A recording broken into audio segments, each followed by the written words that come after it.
siang Pak Deka. Gimana kabarnya, sehat? Alhamdulillah sehat Pak. Oke Pak Angga, untuk hari ini kita akan mengambil keterangannya Pak. Ya. Masih terkait dengan pengaduan Pak Angga, yaitu terkait dengan perusahaan PT TOP membayarkan upah di bawah UMK. Ya. Oke, untuk dokumen, mungkin untuk identitas boleh saya lihat dulu Pak? Oke, baik. Silakan Pak. Oke, identitasnya KTP dengan atas nama Pak Angga ya? Betul. Pak Angga. Oke, saya ketik dulu ya Pak. Ya.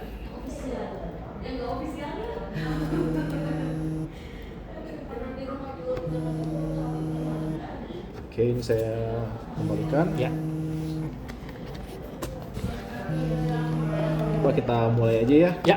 Pada hari ini Senin tanggal 20 bulan Juli tahun 2026 sekitar pukul 13.23 ya Pak, akan mengadakan pengambilan keterangan terhadap seseorang yang mengaku bernama Angga. Betul. Untuk didengar keterangannya sehubungan dengan pemeriksaan ketenagakerjaan pada PT TOP ya. Betul. Untuk alamat Kota Bogor itu kepada Mas Angga. Setelah dijelaskan nanti akan diberikan beberapa pertanyaan ya Pak terkait dengan pemeriksaan ini.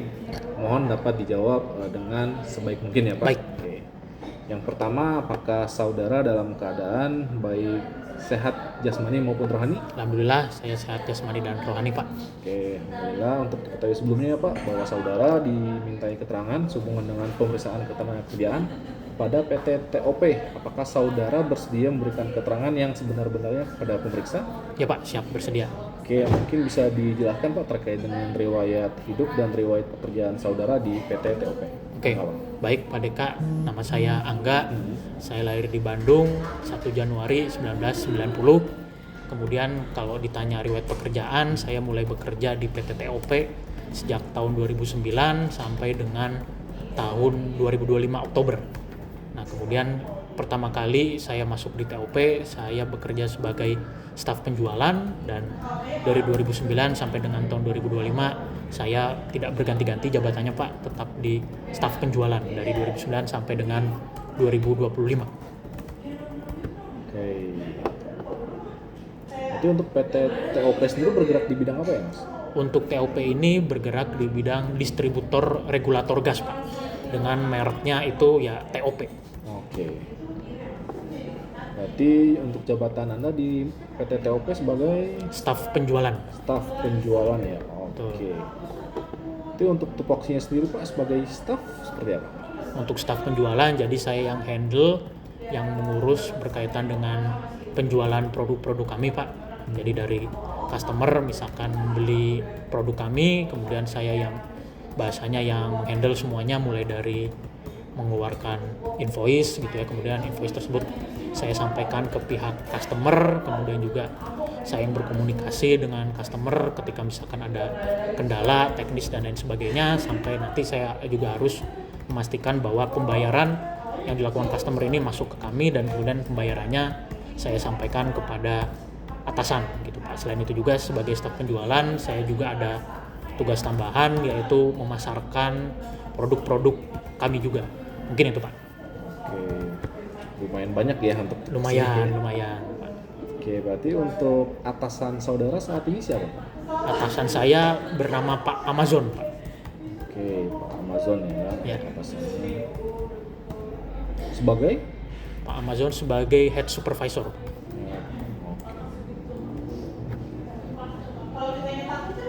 Berarti untuk direktur siapa Pak untuk saat ini? Untuk direktur atas nama Pak Asep Setiawan. Asep Setiawan. Oke. Kemudian Pak, kan Bapak ini mengadukan ke kami itu terkait dengan kekurangan upah minimal. Betul. Ini bisa dijelaskan nggak Pak bagaimana untuk komponen upah yang diberikan perusahaan kepada Bapak? Oke, baik Pak. Untuk komponen upah yang saya terima, ini sebetulnya dari komponen upah tidak berubah Pak dari tahun 2009 ke 2025. Komponen upah yang saya terima terdiri dari gaji pokok, kemudian tunjangan tetap dan tunjangan tidak tetap. Nah, kalau gaji pokok ini jumlahnya setiap bulannya sama. Kemudian untuk tunjangan tidak tetap ini bergantung kepada kehadiran, karena tunjangan tidak tetap ini adalah tunjangan uang makan dan transportasi. Jadi ketika misalkan kita tidak hadir, maka uang transportasinya ini dan uang makannya berkurang. Kemudian kalau untuk tunjangan tetap, ini adalah tunjangan jabatan yang kebetulan besarannya setiap bulannya sama. Mungkin itu. Oke. Tunjangan jabatan itu sama setiap bulan ya? Betul. Untuk gaji pokoknya apakah ada perubahan dari 2009 sampai 2025? Untuk gaji pokok, nah ini coba saya sambil melihat data Pak.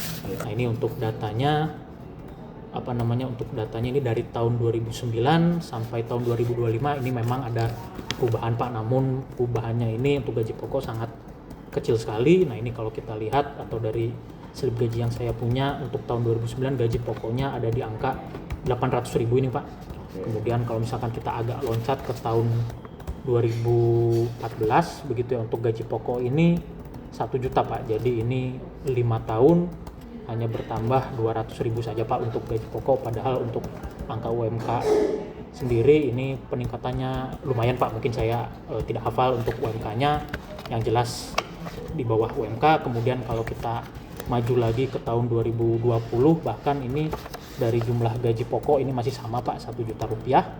Kemudian kita loncat lagi ke tahun 2025, ini juga masih sama Pak untuk gaji pokok hanya 1 juta. Jadi dari tahun 2009 ke 2025 dari gaji pokok tidak mengalami peningkatan signifikan, walaupun dari take home pay atau total yang diterima memang ada perubahan. Dari 2009 ini sekitar 2,17 juta, tahun 2025 ini adalah 2,9 juta Pak, jadi tidak sampai 3 juta.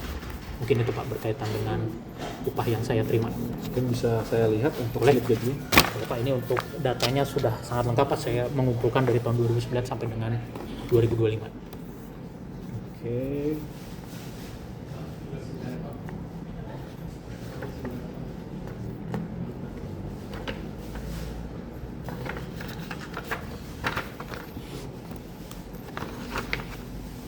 Oke, untuk slip gajinya lengkap ya dari 2009 hingga 2025. Alhamdulillah Pak, lengkap.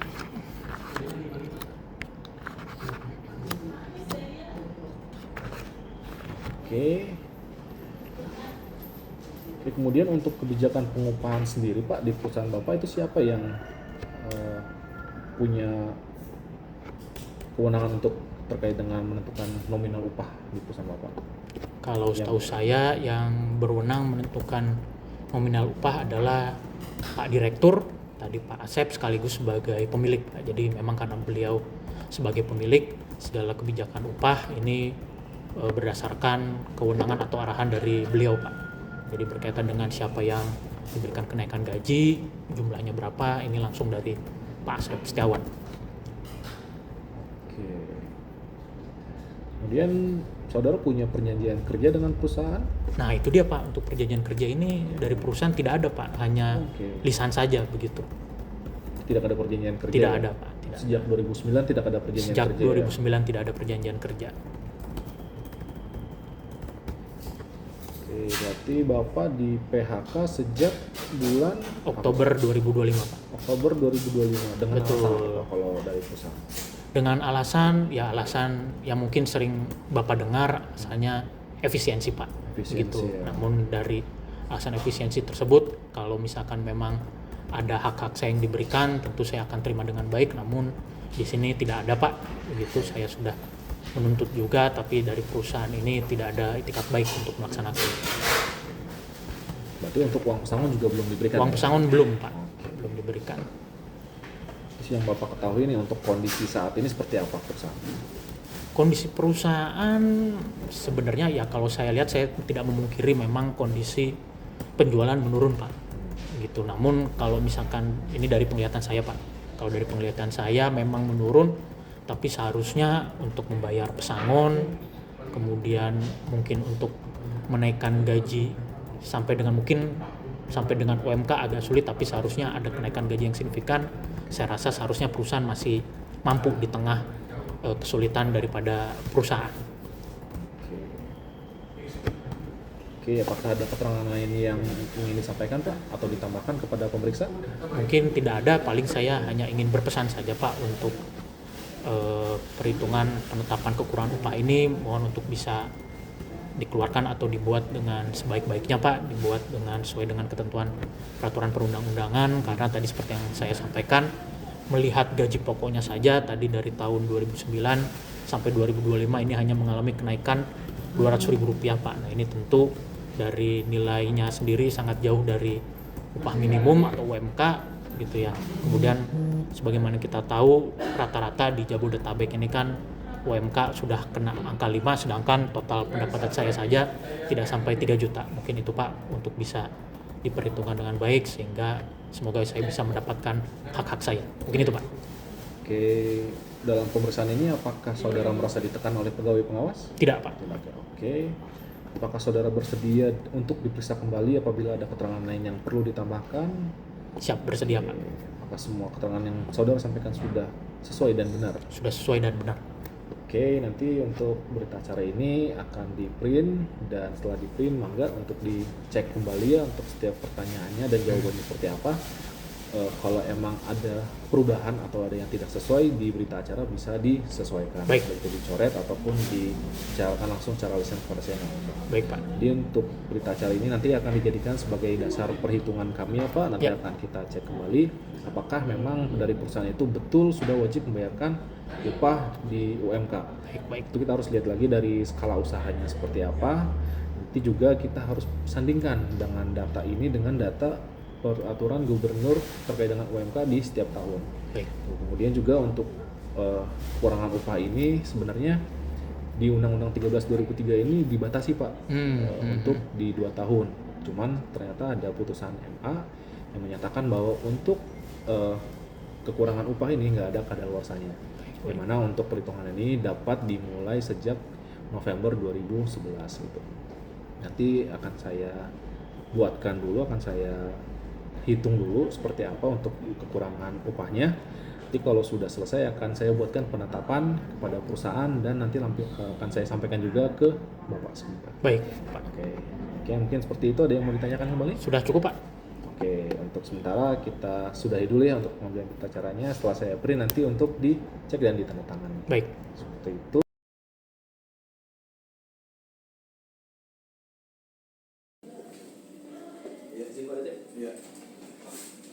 Pak melaporkan terkait dengan pemeriksaan yang di PT POP Pak di Kota Depok.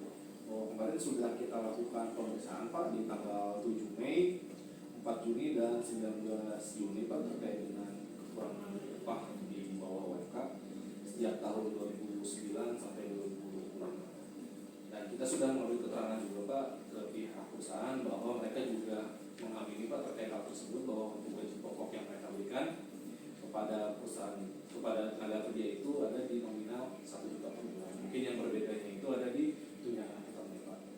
Mungkin setelah itu karena memang dari segi pelanggaran yang sudah ada Pak, mungkin selanjutnya kita juga harus membuatkan penetapan kekurangan upah.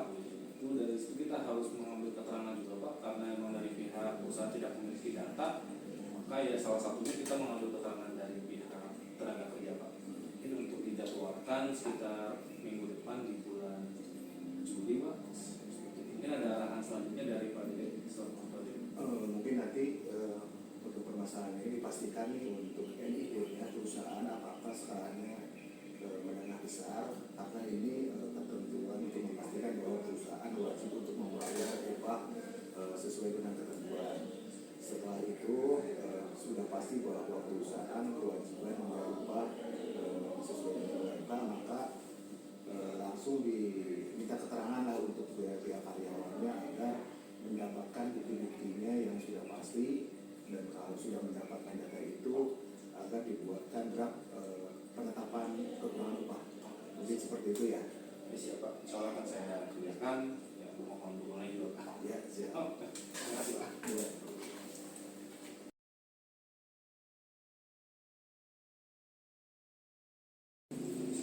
Oke, ini adalah dasar hukum terkait dengan K3.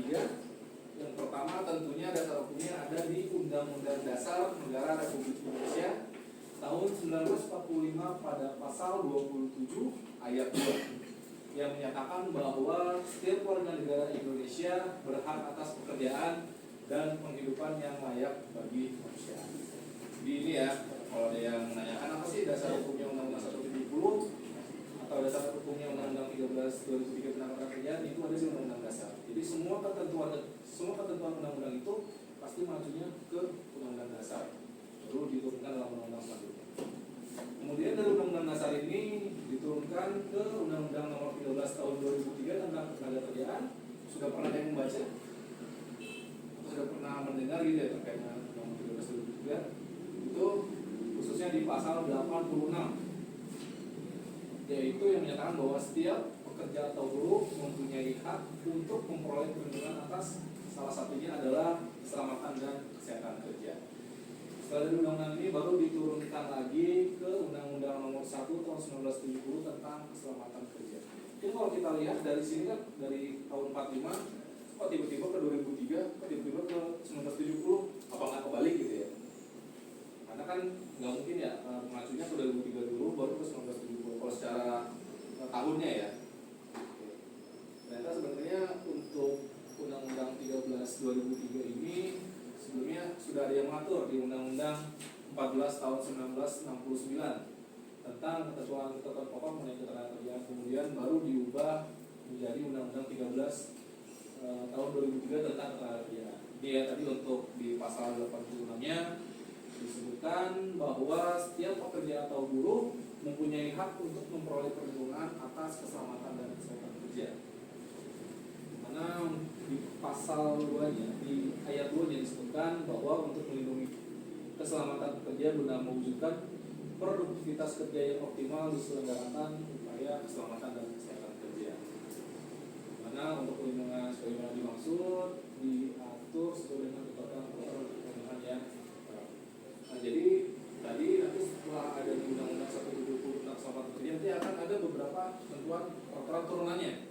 Salah satunya terkait dengan Permenaker PTP di 38 2016. Kemudian untuk yang di pasal 7-nya ini adalah dasar mengapa adanya PP 50 tentang SMK 3 bahwa setiap perusahaan wajib menerapkan sistem manajemen keselamatan dan kesehatan kerja yang terintegritas dengan sistem manajemen perusahaan. Ini dalam PP 50 tahun 2012. Dan di PP 50 tahun 2012 pun diatur bahwa perusahaan yang sudah wajib untuk melaksanakan SMK 3 adalah perusahaan yang minimal tenaga kerja itu 100 orang dan potensi bahaya tinggi seperti migas. Di sini untuk perusahaannya lebih dari 100 orang semua ya? Atau ada yang kurang? Lebih ya, berarti untuk perusahaannya sudah wajib melaksanakan SMK 3 secara keseluruhan. Oke, ini ada pasal penjelasan di pasal 8-nya ya ada, yaitu upaya keselamatan dan kesehatan kerja dimaksudkan untuk memberikan jaminan keselamatan dan meningkatkan derajat kesehatan para pekerja atau buruh dengan cara pencegahan kecelakaan dan penyakit akibat kerja, pengendalian bahaya di tempat kerja, promosi kesehatan, pengobatan dan rehabilitasi.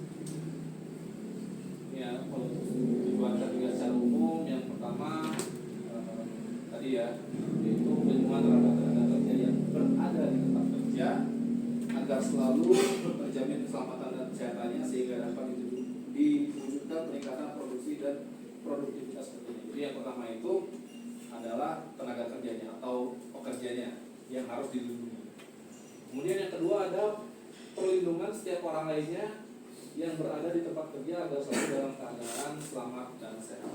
Jadi yang pertama itu tenaga kerja yang bekerja atau pekerjanya, kemudian yang kedua adalah orang lain yang berada di tempat kerja, baik itu dia dalam keadaan melihat sesuatu atau sedang melaksanakan pemantauan, itu juga wajib di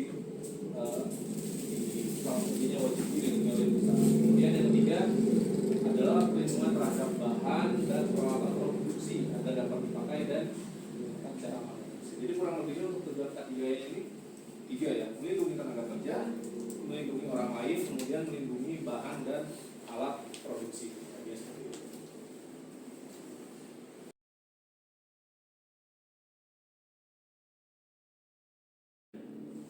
Assalamualaikum warahmatullahi wabarakatuh. Saya Kiai Usman Tandeka. Saya akan menjelaskan terkait bagaimana cara melakukan pengujian norma ketenagakerjaan, yaitu norma kerja khususnya pada norma pengupahan, yaitu melakukan penetapan kekurangan upah. penetapan kekurangan upah berdasarkan dari Undang-Undang Nomor 6 Tahun 2023 tentang Undang-Undang Cipta Kerja. Pada pasal 88 huruf E disebutkan bahwa perusahaan tidak boleh membayarkan upah di bawah upah minimum provinsi ataupun upah minimum kabupaten kota. Untuk beberapa perusahaan yang dikecualikan untuk membayarkan upah minimum UMK yaitu usaha mikro dan usaha kecil, di mana disebutkan dalam PP 7 tahun 2021 yang dimaksud dengan usaha mikro atau kecil adalah dari permodalan maksimal di angka 5M untuk usaha kecil. Nah, setelah kita mengetahui skala usaha dari perusahaan, baik itu dari NIB maupun dari omset per tahun, itu kita dapat melakukan yang namanya penetapan kekurangan upah, di mana ketika perusahaan itu sudah dianggap sebagai perusahaan menengah atau besar, maka kewajiban perusahaan sudah wajib untuk membayarkan upah sesuai dengan UMK kabupaten atau kota. Di mana untuk UMK kabupaten atau kota ini biasanya diatur dalam peraturan gubernur di tahun berjalan. Seperti halnya yang sedang saya tangani sekarang, yaitu untuk pengaduan terkait dengan kekurangan upah UMK Kota Depok periode 2009 hingga 2025, di mana setelah saya mendapatkan keterangan baik itu dari pihak pekerja maupun pengambilan keterangan dari pihak perusahaan, maka didapatkanlah data-data yang dibutuhkan untuk melakukan penetapan kekurangan upah kabupaten atau kota, yaitu di mana untuk keterangan dari pihak pekerja, yaitu pihak pekerja memberikan slip gaji sejak tahun 2009 hingga tahun 2025. Nah, dari slip gaji tersebut kita dapat melihat mana yang menjadi komponen upah, yaitu baik itu dari upah pokok, kemudian ada tunjangan tetap maupun tunjangan tidak tetap. Nah, untuk perhitungan dalam UMK sendiri adalah yang diperhitungkan yaitu gaji pokok plus tunjangan tetap. Jadi untuk tunjangan tidak tetap tidak dapat diperhitungkan dalam perhitungan UMK. Nah, setelah slip gaji itu kita pelajari, ternyata memang betul ada selisih kekurangan upah yang harus dibayarkan oleh pihak perusahaan. Di situ kita melakukan pengujian, yaitu untuk setiap tahunnya UMK tersebut disandingkan dengan upah yang diberikan kepada pekerja. Di situ untuk selisihnya akan kita buatkan penetapan kekurangan upah, yaitu dengan selisih antara yang dibayarkan oleh perusahaan dan UMK tahun berjalan. Nanti setelah dilakukan penetapan, setelah dilakukan perhitungan, kemudian kita lakukan penetapan juga, di mana perhitungan tersebut adalah salah satu lampiran dari penetapan yang dikeluarkan oleh UPTD Pengawasan Ketenagakerjaan Wilayah 1 Bogor.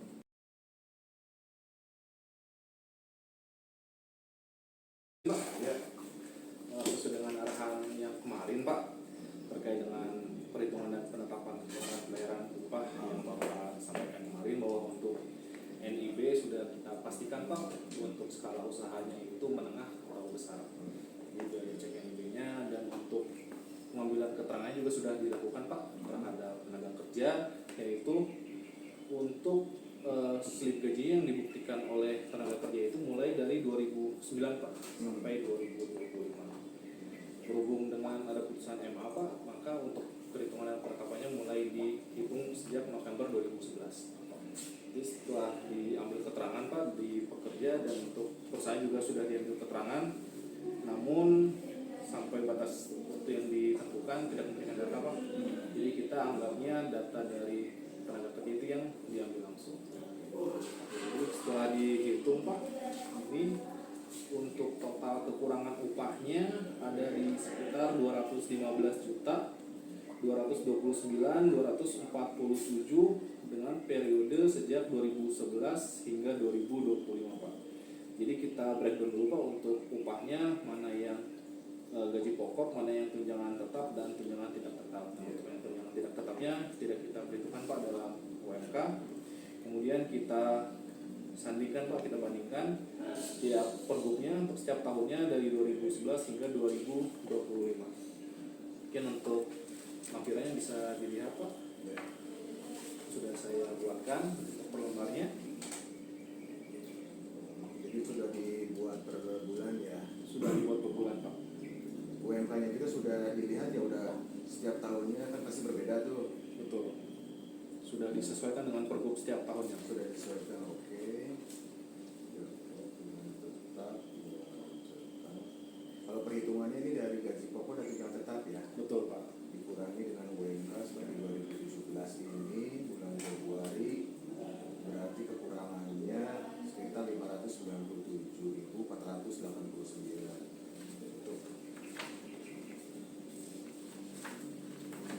Oke, baik. Jadi setelah dihitung jumlahnya keseluruhan yang harus dibayar perusahaan sebesar 215.229.247,50 rupiah. Oke, baik. Untuk perhitungannya nanti kita sama-sama lah ke pimpinan bahwa ini sudah dihitung sesuai dengan data-data yang kita minta baik dari perusahaan maupun dari karyawan itu, supaya nanti kita dapat arahan dari pimpinan apakah emang dengan data ini sudah bisa kita buat penetapannya secara utuh dan diberikan kepada pihak perusahaan untuk membayar sesuai dengan penetapan ini. Baik, mungkin itu ya. Siap. Terima kasih ya sudah membuat penetapan ini. Oke, baik, terima kasih. Oke, siap. Terima kasih Pak. Ya.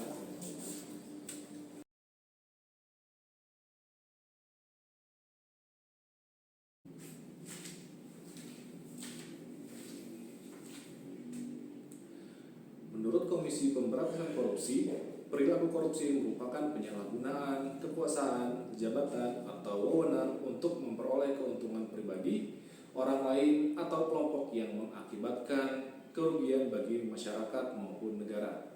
Secara umum, KPK mengkelompokkan tindak pidana korupsi menjadi 7 bagian utama, yaitu yang pertama adalah kerugian keuangan negara, di mana kerugian keuangan negara ini adalah perbuatan yang secara melawan hukum memperkaya diri sendiri, orang lain, atau korporasi sehingga menyebabkan kerugian terhadap keuangan atau perekonomian negara.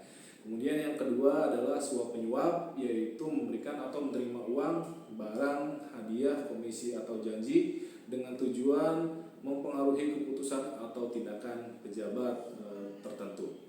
Kemudian yang ketiga ada penggelapan dalam jabatan, yaitu penyalahgunaan jabatan untuk menguasai, mengambil dan menggunakan uang maupun barang yang berada dalam penguasaan karena jabatannya.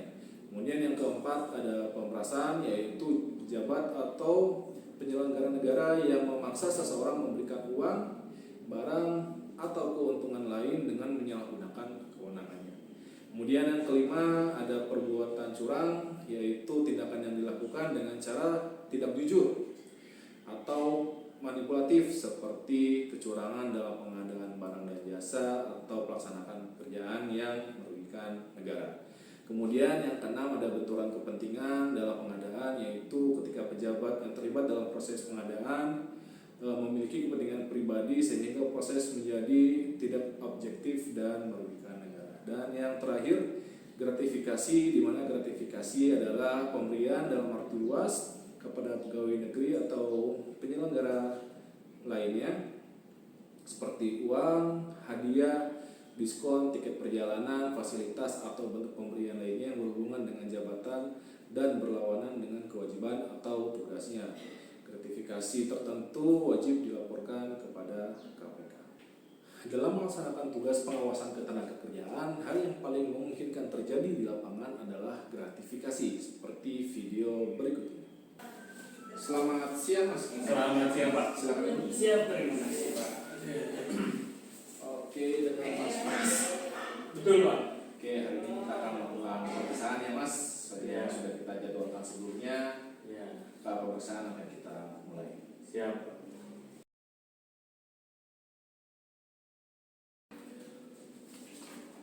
Oke Mas, sesuai dengan hasil pemeriksaan hari ini ada terdapat beberapa temuan Mas. Kurang lebihnya ada 4 temuan yang saya temukan di sini. Banyak juga ya Pak. Itu apa aja ya Pak? Gimana? Yang pertama ada upah Mas. Oh iya. Temuan, kemudian ada uang komentar kompensasi, BPJS, dan yang terakhir terkait dengan pencatat PKWT. Nanti setelah pemeriksaan ini akan dikeluarkan nota pemeriksaan 1 Mas untuk dapat disesuaikan, dapat diperbaiki oleh perusahaan dalam jangka waktu 30 hari. Waduh, ini jadi gini nih palingan saya udah jauh-jauh nih Pak dari Citarum nih Pak ke sini. Ini kebetulan direksi saya tuh ada nyampein sesuatu nih Mas. Waduh nih ada sedikit sih Mas ini buat ya itu kan tadi ada berapa Mas? 4 atau 3 ya Mas? Ada 4 semua. Ada 4 ya paling boleh lah Mas dihapus semuanya Mas. Gak boleh Mas, soalnya apa yang Mas lakukan ini termasuk dalam tindak pidana korupsi Mas. Jadi saya sebagai ASN yang berintegritas tidak berhak menerima hal yang seperti ini. Mungkin sampaikan permohonan maaf saya kepada pimpinan, dan untuk SOP kami untuk tetap dijalankan ya Mas, untuk kita keluarkan nota pemeriksaan satu. Waduh Mas, ini ya titipan direksi Mas saya nggak enak nih Mas. Kita juga nggak bisa terima Mas, mohon maaf sebelumnya. Aduh, saya jadi gak enak gini. Mungkin seperti itu ya Mas, nanti untuk SOP tetap dijalankan. Mas sudah makan siang Mas? Atau? Udah, alhamdulillah Mas. Aduh, Jadi baru saya Senin makan nih. nggak usah lah Mas. Atau nggak mau kita ngopi dulu Mas? Ada tempat kopi dekat sini. Nggak usah Mas, makasih Aduh, Mas. aduh. Ya seperti itu ya Mas, nanti untuk selanjutnya akan kita proses lebih lanjut. Ayo, udah Mas, baik Mas. Terima kasih Mas. Siap, sama-sama Mas. Hal tersebut merupakan gratifikasi yang dianggap suap berdasarkan Undang-Undang Nomor 31 Tahun 1999 Junto Undang-Undang Nomor 20 Tahun 2011 tentang pemberantasan tindak pidana korupsi yang dapat diancam pidana penjara 4 hingga 20 tahun dan ancaman pidana denda 200 juta hingga 1 miliar rupiah. Integritas tercermin dari keberanian untuk bersikap jujur, bertanggung jawab, serta menolak segala bentuk penyalahgunaan wewenang termasuk gratifikasi yang dapat menimbulkan konflik kepentingan dan mempengaruhi objektivitas dalam menjalankan tugas.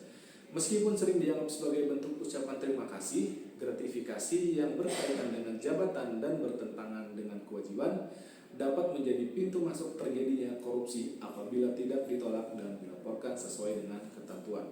Oleh karena itu, mari kita bangun budaya kerja yang bersih dengan mengedepankan kejujuran, transparansi, dan akuntabilitas karena setiap integritas merupakan kontribusi nyata dalam mewujudkan Indonesia yang bebas dari korupsi.